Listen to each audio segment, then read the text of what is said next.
In the third match of the evening, the wrestling world witnessed a clash of titans as Jerry Lawler, the revered king of Memphis wrestling, faced off against John Tolos, the man destined to become the legendary Mr. Perfect's coach in the WWF. Hailing from Hamilton, Ontario, Canada, Tolos had earned a formidable reputation as the Golden Greek, captivating audiences across the country with his cunning heel tactics. The bout took place shortly after the infamous Andy Kaufman angle that had ignited controversy on David Letterman's show. Tolos, with his striking resemblance to Marlon Brando's long-lost brother, drew comparisons to the iconic actor. One couldn't help but wonder why he hadn't graced the silver screen with his captivating presence. The American Wrestling Association shared a connection to the Kaufman angle dating back to January 1983, when Lawler locked horns with champion Nick Bockwinkel. Lawler had Bockwinkel pinned, but the latter managed to escape defeat thanks to a clever maneuver. In the aftermath, a highly anticipated rematch was announced. Jimmy Hart, notorious for his mischievous antic, had been relentlessly interfering in Lawler's matches, using fire to inflict pain and leaving him severely burnt. Amidst the rising tension, a shop in Memphis called Trick or Treat became the source of an ingenious plan. They had procured an exceptional Invisible Man mask, perfectly resembling a bandage-covered figure. The Invisible Man made a dramatic appearance during the Lawler Bockwinkel match, aiding Bockwinkel in securing a decisive victory over Lawler. When the mask was finally removed, Andy Kaufman was revealed, surprising the audience and adding a layer of intrigue to the already captivating rivalry. This storyline served as a testament to Bockwinkel's newfound alliance with Lawler, their collaboration resulting in spectacular shows that featured the champion himself in thrilling matches. In the squared circle, Tolos grapples with his opponent, using his relentless prowess to seize control. Like a predator stalking its prey, he pounces from the middle rope, unleashing a barrage of stomps upon his adversary's weakened limb. Time seems to have taken its toll on the enigmatic coach. At the ripe age of 50, his once chiseled physique has undergone a metamorphosis. Gone are the days of bulging muscles and athletic grace. In their place, a leathery thinness prevails, leaving onlookers to ponder whether it's muscle or age that has weathered his form. His legs resemble withered saplings, a stark contrast to the glory days of his athletic prime. The once Golden Greek now resembles an aging Creek, a mere shadow of his former self. The armbar technique has become an ubiquitous strategy in the world of professional wrestling, almost akin to an unspoken commandment. Wrestlers of all stripes have embraced its effectiveness, utilizing it as a cornerstone of their arsenals. The logic behind the armbar is irrefutable. If you control an opponent's arm, you restrict their ability to mount a defense. It's a strategic move that paves the way for a swift and decisive victory. The genesis of this technique lies in the realm of real-world combat. I, in my infinite wisdom, recognized its potential for adaptation to the world of professional wrestling.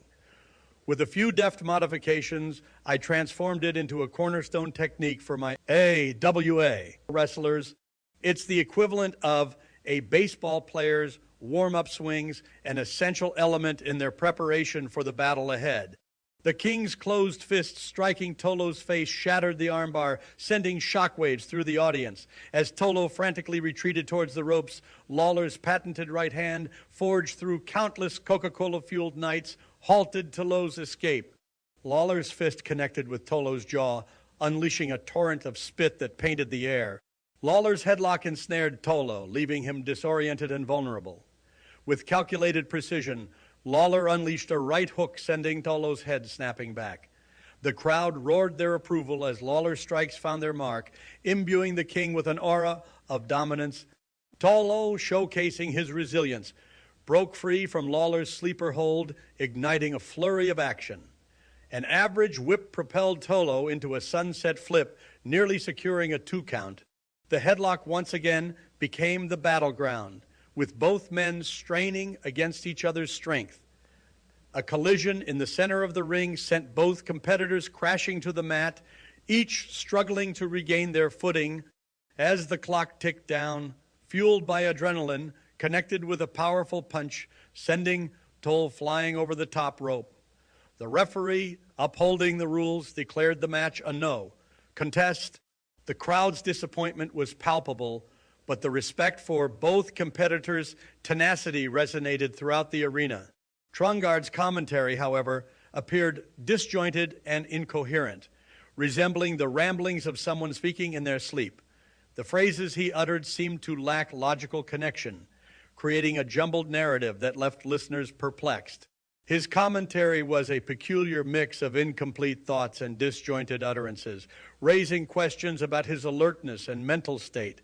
It left the audience wondering whether he was fully awake or experiencing a vivid nightmare. As the bell resounds, their wrestling match persists undeterred. Tolos executes a neckbreaker, swiftly followed by a cover on Lawler, but alas, only a near fall as the count reaches 2. A knee drop from Tolos follows suit, yet again resulting in a 2 count. In response, Lawler rises and proceeds to lower his straps. "Take it easy there, King." Someone jests, reminding him that he is presently in St. Paul, a far cry from Memphis, and not everyone desires a glimpse of his bare chest. King retaliates by forcefully flinging Tolos away, transitioning into a snapmare and unleashing a barrage of right hands upon the forehead of John Tolos. Ascending the middle rope, King plummets down upon Tolos, his fist making an impactful connection. Tolos convulses upon impact, yet astonishingly manages to kick out, displaying resilience akin to someone electrocuted or trapped in a torturous chamber. With a swift whip to the corner, Tolos recklessly charges towards Lawler, who nimbly evades the onslaught. Tolos' head collides forcefully with the corner, causing him to clutch his ear in agony. In a disoriented frenzy, he blindly sprints across the ring, ultimately crashing his own head into the opposing turnbuckle. In the realm of classic pro wrestling, some may find themselves divided in their opinions. However, amidst the polarizing views, one thing remains undeniable: the palpable enjoyment exuded by John Tolos. Like a relic from a bygone era, Tolos embodies the old-school charm that captivates audiences with its raw authenticity. As the bell rings, Lawler, driven by an unyielding determination, charges towards Tolos. With cat-like reflexes, Tolos swiftly evades the onslaught, causing Lawler's shoulder to meet the unforgiving steel post. Tolos, with the agility of a seasoned performer, scales the middle rope, his eyes fixed on Lawler below. He executes a gravity, defying knee drop, but Lawler, displaying his resilience, narrowly avoids the impact. The crowd erupts in a symphony of cheers and jeers as the battle escalates. Lawler, seizing the opportune moment, delivers a devastating pile driver, driving Tolos' head into the mat with bone, jarring force. The referee swiftly counts, and after a grueling 7 minutes and 53 seconds of relentless action, Lawler emerges victorious. Despite the outcome, both Tolos and Lawler leave the ring with their heads held high. They understand that the essence of pro wrestling lies not just in winning or losing, but in the unforgettable spectacle they create together.